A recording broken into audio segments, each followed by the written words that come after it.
يوصيكم الله في أولادكم للذكر مثل حظ الأنثيين فإن كن نساء فوق 2 فلهن ثلثا ما ترك وإن كانت واحدة فلها النصف ولأبويه لكل واحد منهما السدس مما ترك إن كان له ولد فإن لم يكن له ولد وورثه أبواه فلأمه الثلث فإن كان له إخوة فلأمه السدس من بعد وصية يوصي بها أو دين. آباؤكم وأبناؤكم لا تدرون أيهم أقرب لكم نفعا فريضة من الله إن الله كان عليما حكيما. ولكم نصف ما ترك أزواجكم إن لم يكن لهن ولد فإن كان لهن ولد فلكم الربع مما تركن من بعد وصية يوصين بها أو دين. Assalamu alaikum wa rahmatullahi wa barakatuh. Thank you for joining us once again in our series in Islamic Inheritance in the English language. If you're tuning in now, you need to know that there are 2 previous videos before this one. The first one talking about the importance of Islamic inheritance in a general sense. The second video we actually spoke about the inheritors from amongst the men and the inheritors from amongst the women. In this particular video, what we're going to do is actually talk about how do we calculate the inheritance. The first thing that needs to be done is that we need to speak about the preliminary actions that take place before the spreading of the inheritance. So in the preliminary actions, there are 4 things that need to be talked about. If you look at your screen right now, you'll see that the first thing that needs to be talked about is the burial of the person. The inheritance cannot take place if the person is not buried. This also includes that he or she needs to be washed, needs to be prayed over, and then buried. All of these things are included in the first preliminary action.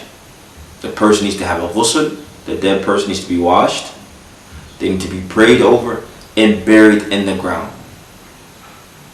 The second thing that needs to be talked about is debts. Now this is very, very serious. That's because the Prophet ﷺ, he has mentioned in authentic hadith, he has said, نفس المؤمن معلقة بدينه حتى يقضى عنه. نفس المؤمن معلقة بدينه حتى يقضى عنه. That the soul of the believer is attached to his debt until the debt is to be paid. This is regardless of what the status of the person was in this dunya. If the person died the death of a martyr, and is known from the death of the martyr, they have what is automatic. They enter paradise automatically. However, if this particular person who died the death of a martyr was in debt, then he is not to enter paradise until this debt is paid. If the person died in sujood, if the person died in Jum'ah, whatever the case may be, nafsul mu'min ma'allaqa bidaynihi hatta yuqda anhu. The soul of the believer is attached to his debt until the debt is paid. And in fact, the Prophet ﷺ, he would not pray over the person until he inquired, does this particular person have any debts to be paid? So one thing we take from this is that, inshallah ta'ala, when we bury people, and before we pray over them, the imam of the masjid, or whoever is in control of the particular burial, they should announce to the people, does this particular person, whether it be a male or a female, is our brother and sister have any debts that can be proven? Do they have any documents to show they have any type of debts? If that person has debts, then the community should rush to pay off the debts of this particular person. So the first preliminary action, we said that the person needs to have a ghusl, to be prayed over and buried.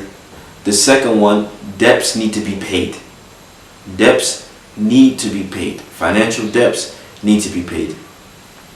The third preliminary action is actually the will. The will. And we said before in the first video that the will is not to be more than a third of the person's wealth. Not more than a third of the person's wealth. And the will precedes the actual inheritance. The will actually precedes the inheritance. And one last thing we mentioned before, that the will cannot be given to any of the direct inheritors. The will cannot be given directly to any of the inheritors. And then the last preliminary action, if all three were met, then we get to the actual inheritance. Islamic inheritance goes into two categories when it comes down to actually calculating the inheritance. The first category is actually the fixed shares that Allah subhanahu wa ta'ala has spoken about in the Quran. And they are of 6. The first one is half, which in the Arabic language is called nis. The second one is a fourth of the person's wealth, which is called in the Arabic language rubu'. The third is an eighth of the person's wealth, which in the Arabic language is called thumun. Also, we have that which Allah subhanahu wa ta'ala has mentioned in the Quran is a third of the person's wealth, which is called in the Arabic language thuluth. We also have 2/3 of the person's wealth, which in the Arabic language is called thulathan. And then lastly, from the fixed shares, we have 1/6 of the person's wealth, which in the Arabic language is called sudus. So please try to go over these and remember them, because it will help us when we actually start the calculation of Islamic inheritance. The second part to the calculation of Islamic inheritance is for the residuaries. Now, what does that mean?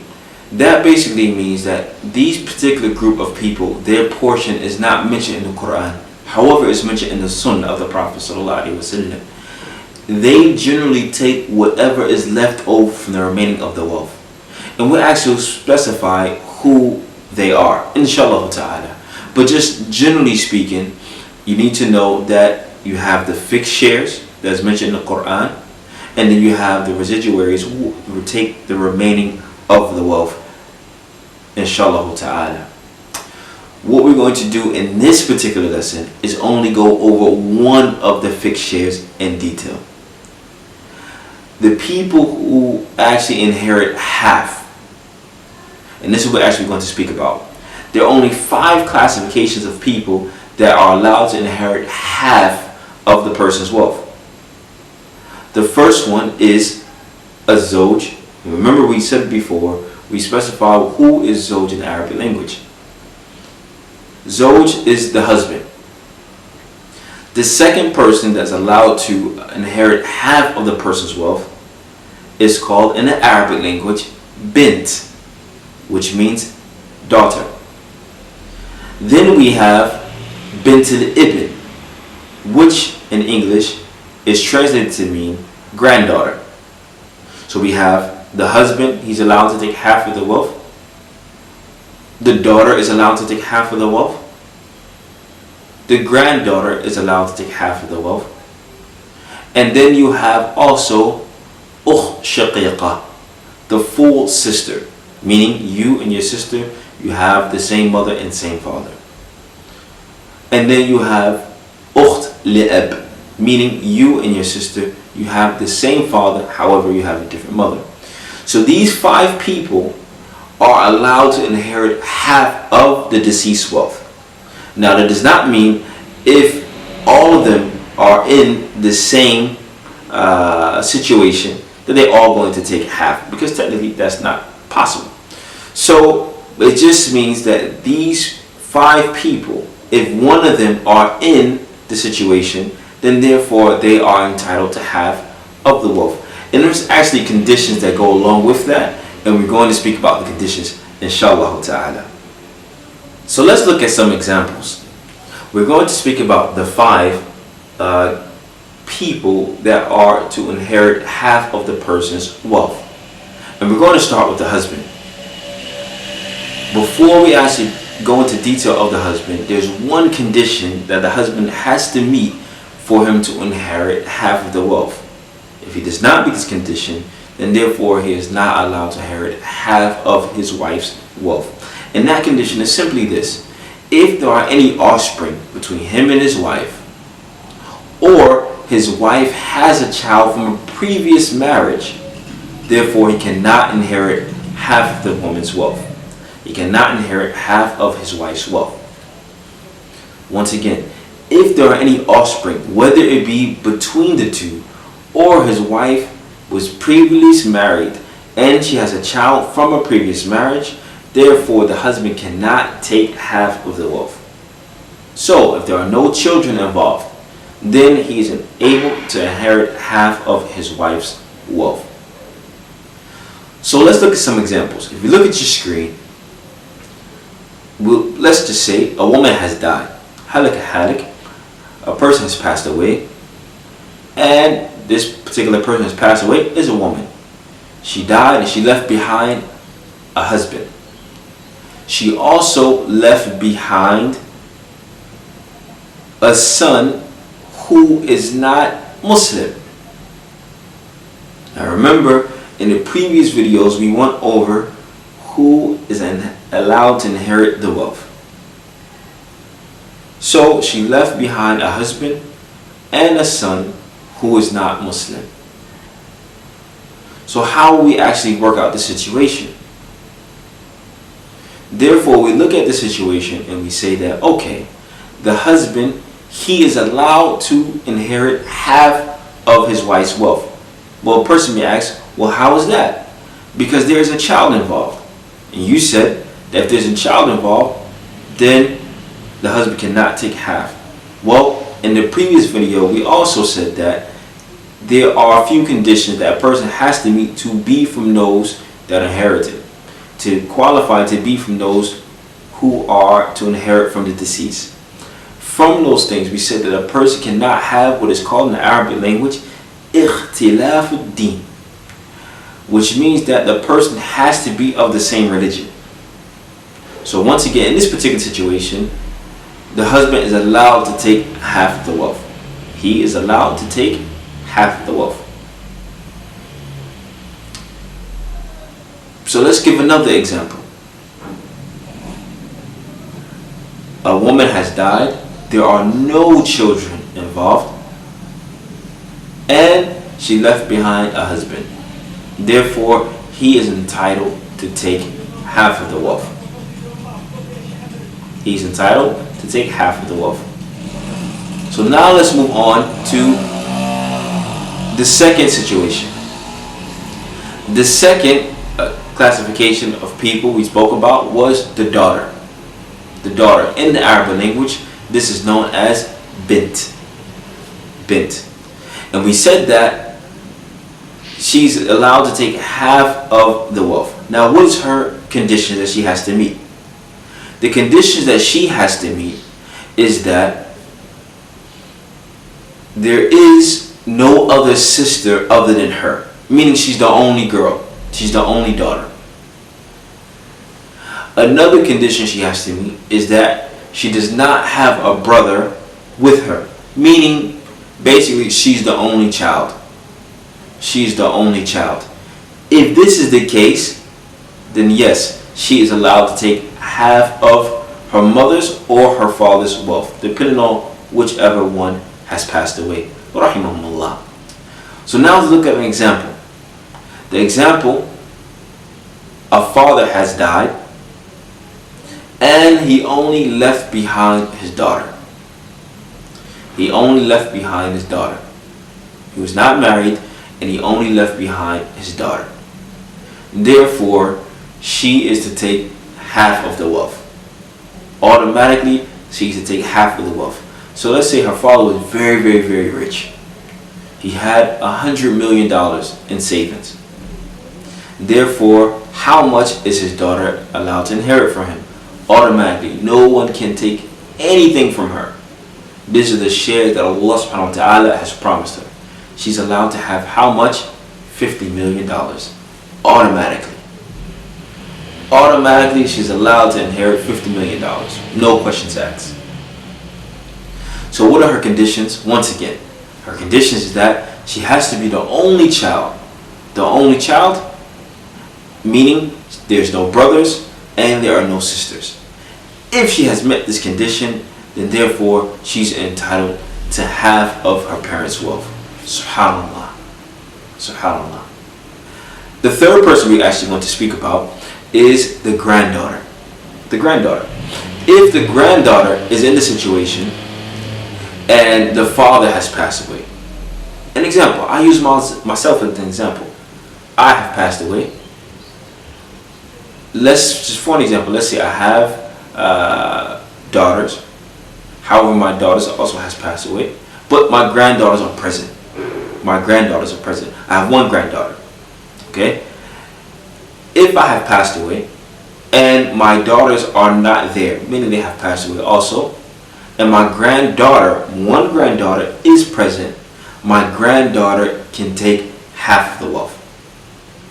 She's allowed to take half of the wealth. So let's give an example. Once again, I died. There are no daughters involved, but I have one granddaughter. My granddaughter automatically can take half of my wealth. Her conditions for taking half of the wealth is very simple. Her condition is that her mother, meaning my daughter, is not there. If my daughter is there, she cannot take half of the wealth. If my daughter is present, she cannot take half of the wealth. We'll speak about the last two, inshallah ta'ala, and we'll give more examples in the end. The fourth person that needs to be spoken about is Ukht Shaqiqa. Ukht Shaqiqa. Who is Ukht Shaqiqa? Ahsant, exactly.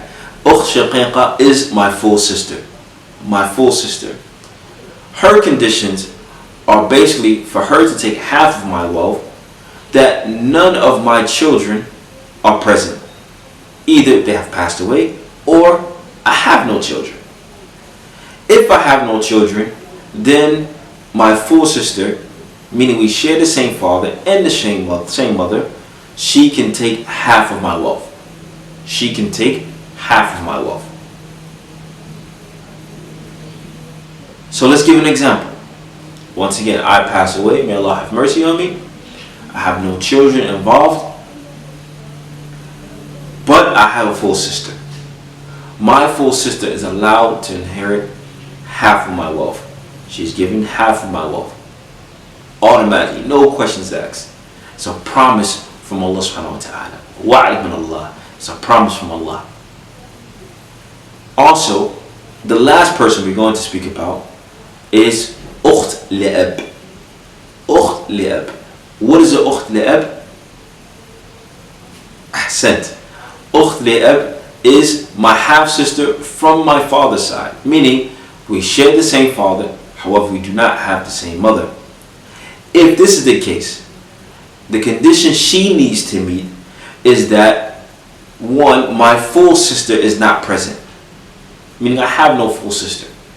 If I only have a sister, we share the same father, in this case, yes, she can take half of my wealth. There's another condition she needs to make, is that there are no offspring, meaning I don't have any children. If I have children, then she's not allowed to inherit half of my wealth. So let's give an example. I died, may Allah have mercy on me. I left behind a half-sister from my father's side, but no children. Then she's allowed to take half of my wealth. Half of my wealth. what we're going to do, inshallah ta'ala, is at the end of this particular lesson, we'll put on the screen some examples for you to figure out, inshallah. Also, once again, we would like to make a disclaimer. Basically, what that means is that just because a person does not inherit half of the person's wealth, that does not mean they will not get something else. Okay? So we said before, for an example, the ukht shaqiqa, my full sister. If my daughter is present, that does not mean my full sister does not inherit anything. It just means she is not allowed to take half of my wealth. However, my daughter will take half of my wealth, inshallah ta'ala. Once again, we'll put some more examples at the end so you can see on the screen how it actually works, inshallah ta'ala. Lastly, we would like to thank you once again for being patient enough to take classes on Islamic inheritance. It's not an easy topic to talk about. However, it's a reality for everyone. Everyone must pass away, and also we must do the science of Islamic inheritance. As the Prophet ﷺ has mentioned, whoever does not think the people has not thanked Allah subhanahu wa ta'ala. So we'd like to thank you for joining us to listen in on Islamic inheritance in the English language. Jazakallah khair. Assalamu alaikum wa rahmatullahi wa barakatuh.